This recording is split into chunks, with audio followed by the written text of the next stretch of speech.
and good evening, Cinema Satsang viewers. How are you doing? Hope you're well and safe.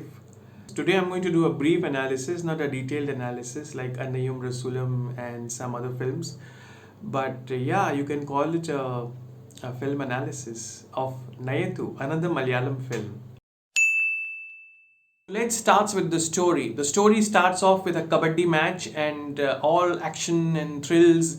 So a new police officer is recruited in the police force and he is indoctrinated by a senior police officer by saying that even the goons have a right to choose the job which they want to do. This he says to him when they are going to frame a young boy who had gone to meet a minister's daughter in the night. So they are going to frame him and in an unbailable offense, and he says, this shitty job. So basically it starts off by saying that the police force is subservient to the people in power and they do not have any real power of their own. So basically this is a story of three good human beings who are police officers. There's this senior guy, I think his name is Joju George. He is the senior police officer. He's been there from many years. A new police officer joins in.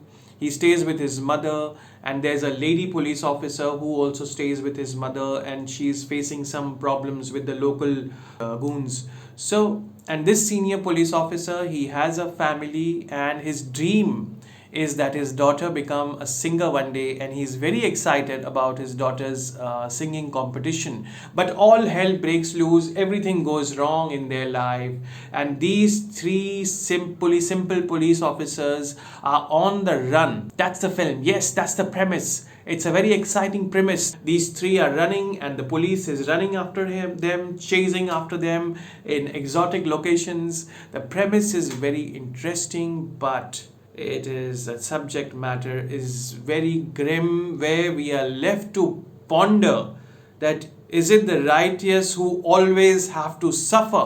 Is it the good people, the simple people? What happens to them in the end is nothing short of heartbreaking, and that is the grim reality of this system, of this life. So the setup is excellent. The setup is beautiful. It's brilliantly done. All these police officers, their families, they are human beings. In Hindi films, police officers are shown as either too good like Robin Hood or too corrupt. There is nothing in between. So these are human beings. The police officers, even the their bosses and the seniors are human beings. What happens is, after coming back, after framing this boy, they are in a bad mood. So one group of people who have come to the police station, they spit on a newly painted wall, one of the disturbing elements of and let me tell you about the theme. This film also is a comment on caste politics, appeasement of a certain community, and there is nothing wrong in the upliftment quota policies, but appeasement, it's a comment on the appeasement, and in the process of appeasement, the senior police officer who is of the same community, he gets affected. But now let me come back to the story. So the someone spits on the wall and he gets angry that why the hell are you spitting on the newly painted wall? Wipe it. And he refuses to wipe it, and there is a scuffle between the senior officer and this guy. And then inside what happens is, the junior police officer, he goes to take leave, and there is election going on. Yes, the backdrop is the election. I don't know much about Kerala elections, but elections are going on, and the police is trying to cover election rallies, and they are short of staff. So when the junior police officer goes for a holiday, is rejected. So he is also in a bad mood. So, and when ye jab badtamizi karta hai, this guy misbehaves again inside the police station, then there is a scuffle between the junior police officer and him, and he puts him in jail. And there is a huge commotion in the police. It's very exciting. They put him in jail, but he is released the next day. And after they are returning from a marriage ceremony, by accident, someone else is driving. They are not driving. because they don't drive when they are drunk. So someone else is driving, and by accident they kill the member of the same community who had taken a video of them in the scuffle in the police station, and that guy dies. So it will be a disaster for a political party, because now they would want revenge, this particular group of people, on these three police officers, although it was an accident. But who will believe them? Who is going to believe them that this was an accident and they were not behind the wheels?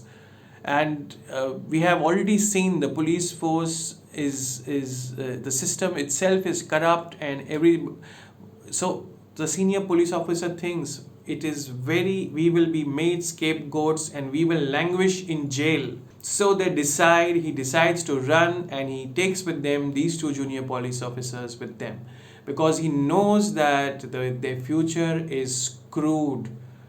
They will be sacrificed, and he gets the information that they will be put behind bars for no fault of theirs.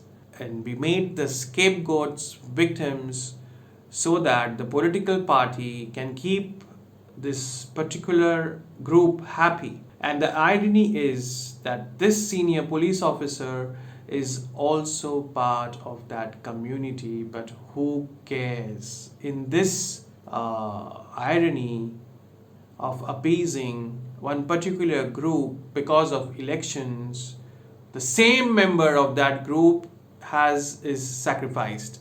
So they are on the run. They are running, and police is chasing them. So then you have to see what happens next. The chase is exotic locations and small towns near Munnar. So beautiful locations, and very excellently filmed by the director, by the cinematographer. As I told you, the craftsmanship is quite high in the film, with a lovely background score and in the chase sequences. And there are two songs also in the film. One is when they go to a marriage, it's a folkish kind of song, and then there is a lament when they are traveling in the bus, they are running away. There is a kind of a sad song, which was, I don't know whether this was required or not, but the lyrics were quite beautiful. And actually, when you look at the overall film, it makes sense. Coming to the performances, the senior police officer is just beautiful, and he is so good in the emotional scene. And when he says that it was my father's dream to make me a singer, but I couldn't become a singer, and now it is my dream that my daughter would have become a singer. But his daughter and mother and everybody is arrested and taken into police custody when they are on the run. And he says, this dream is also shattered. He being a member of the underprivileged class and caste, and so whether really they will, grow and evolve, and because of politics and caste politics and this kind of victimization, his dreams are also shattered. So he was very good in the emotional scene, and the rest of them also fine. But I loved this lady police officer who's chasing them. My God, she's like a cheetah. Yeah, she's like a cheetah. There's one shot of her running, but very short, but she's more like a cheetah, maybe because of her hairstyle and her acting skills and the way she uses the word fuck. So it's really exciting, and she could really be part of any international web series. See, we recently released a video of Charulata, Bengali film by Satyajit Ray, great Satyajit Ray, Charulata, where we talk about the costumes, and we also talk about Charu's hairstyle, the bun. So hair also tells you a lot about a character, especially if you look at a series like Crown on Netflix, Crown, which is about the British monarchy. So in one particular season, I don't remember exactly which number, but every season ends with the bloody hairstyle of the crown. That symbolizes power, that symbolizes greatness, that symbolizes whatever it wants to symbolize. So each and every department in filmmaking, be it costume, be it hair, says a lot. Yeah, so I love the hairstyle of this police officer as well. So yeah, that was an aside on hair and hairstyles in the film. So now let me talk about the end, the climax, which is the most poignant, most important part. And I wouldn't have noticed it if I wouldn't have seen the film a second time. And then it would have been just a review. But let me tell you, the end has two parts, very important two parts. One is the personal integrity of the senior police officer. What happens in the end is tragic, and then the two young police officers are told to save their lives. To save their lives, they have to lie about the integrity of the senior police officer, and he will be known as a murderer forever. But the lady police officer refuses to do that to save her own life because she doesn't want his daughter to remember him that way. Chooses to languish in jail for no fault of hers, but she does not want to compromise on the integrity of her senior. I am saying the film is grim, but this is a sacrifice which she makes to uphold human dignity and integrity. And it's also very sad that there are a lot of currently there are a lot of political prisoners languishing in jail without a fair trial. Now, the second part of the ending, which is mind blowing, it's a satire. It's a satire on democracy. Now, when these two are taken to custody, they are being taken to jail. Then a blind woman is crossing the police van, and they stop, and then she goes to the polling booth. Yes, now everything is sorted. These three, they have falsely implicated them, and a lot of other things also happen in the end. I don't want to reveal what happens. This is a spoiler alert. The senior guy, he in the end, he ultimately he's tired of running and he hangs himself. And then they have already shown a false arrest so that the political party saves face, and because the elections are there, so before that so and so day they need to show that these three are arrested so that the voters sway towards them. But he commits suicide, so all their plans go awry. So because they had done a false arrest, so they show that he commits suicide later, not at a previous date, and he was the killer. Yeah. So you see it to know the exact details. The political party, they have maneuvered everything and swayed the voters to them after victimizing these three.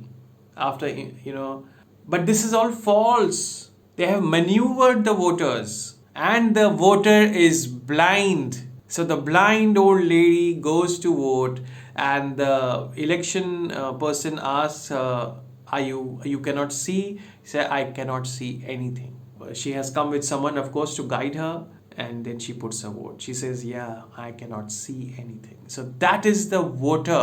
The voter cannot see anything. They are manipulated. They are maneuvered by the political parties.